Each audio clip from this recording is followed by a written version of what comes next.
identification pattern, the ear pattern, so they're going to notch his ears. It's like getting your ears pierced, if you so we know if we can identify him in future. We've taken the GPS coordinates, we've taken his sex, his age, we've measured his horn. They're going to drill into his horn as well and put a little microchip inside the horn, okay? The horn is made of keratin. It's the same as your fingernail. Nothing different. It's like clipping your own nail, so you won't feel anything in the horn. And that microchip is an identification for the animal. And what we're trying to do is build up a database of all the rhinos in South Africa. To have a national database. So, God forbid he is poached and he's killed. If this rhino horn ends up somewhere and gets found by the police or somebody, they can track it back to this area and say this animal came from the Timbavati, this is where he was, he existed, and they can then build a case against the criminals to get a prosecution. Oh. So they will be taking DNA from him as well. Okay. So how long will he be up? Within 10 minutes we're waking him up. It's quick. He'll wake up quickly. They'll give a reverse antidote very shortly. Oh, he's a bit groggy, but he'll be fine. But he's in good condition.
Africa, the cradle of mankind and the cradle of modern extinction.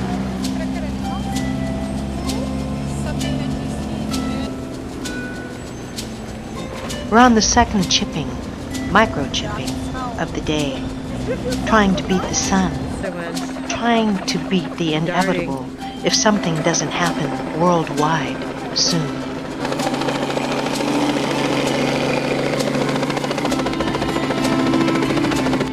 We're waiting for the next radio call, this motley crew of some kind of wonderful that I've had the privilege of shadowing, this little grassroots concoction of bravery, spunk, caring, and daring, who don't want to just stand by and see it happen. Extinction.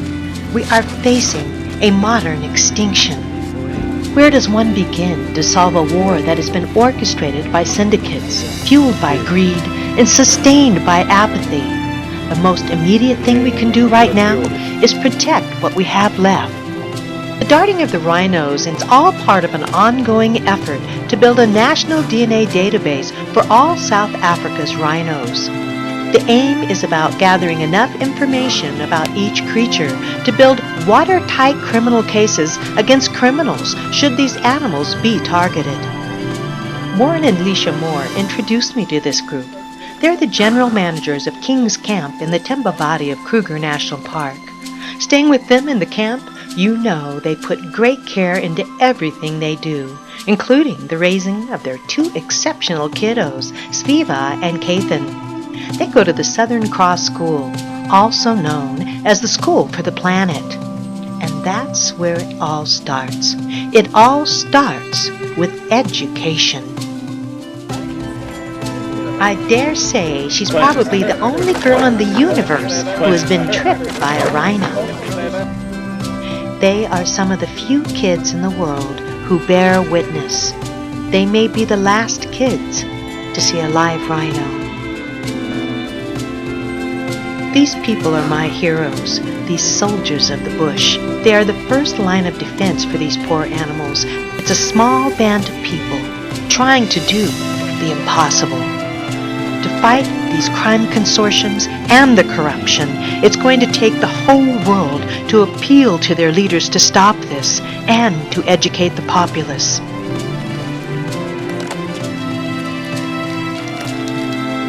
We must stop the trading, stop the means of the trading, from airlines to country, of all endangered species. Every country, every airline can make a difference. We need laws that have teeth and severe consequences for the illegal trading of endangered species. Demand it from your leaders.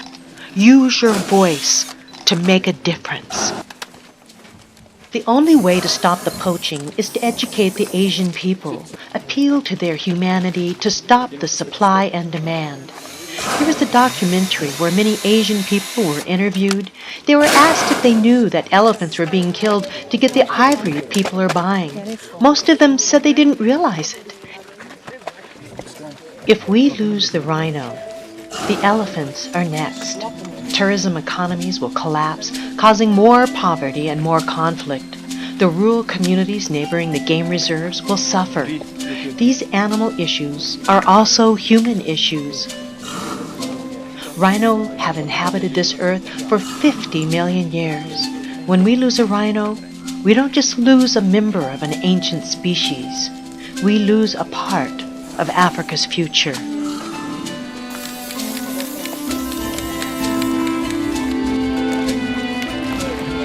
To touch a living, breathing rhino. For Lisha, as the sun sets and a bright moon comes out, for her, these are the sleepless nights. That's when the poachers come out. To give to the future, you have to take part. You can support this wonderful cadre of folks who are tackling big things. You could help educate and advocate. You can be a voice for this iconic species and all the endangered species by reaching out through social media, by contacting schools in China and Vietnam, befriending them and teaching them about the harm of using rhino horn or having ivory from an elephant tusk. Enlist their help in spreading the word. Help shatter the myths that are creating this demise, or the rhino will soon be a mythical creature through a modern extinction. The greatest gift you can give your children is the love of wildlife, but it's not enough. Loving wildlife in our times is not enough. It needs to come with an understanding of conservation, of protection, management, and preservation. I learned of devastating news after I returned home. Ben, handsome, daring, and committed pilot, went down with the heli. He now flies with the angels. His newborn son, to remember him by the legacy he leaves, to guard and protect the things in life of value, the things in life that make our world special. And every rhino in the Timbavati who walks and breathes, who has life, there is Ben to thank. Ben who advanced this cause and gave his life for this cause.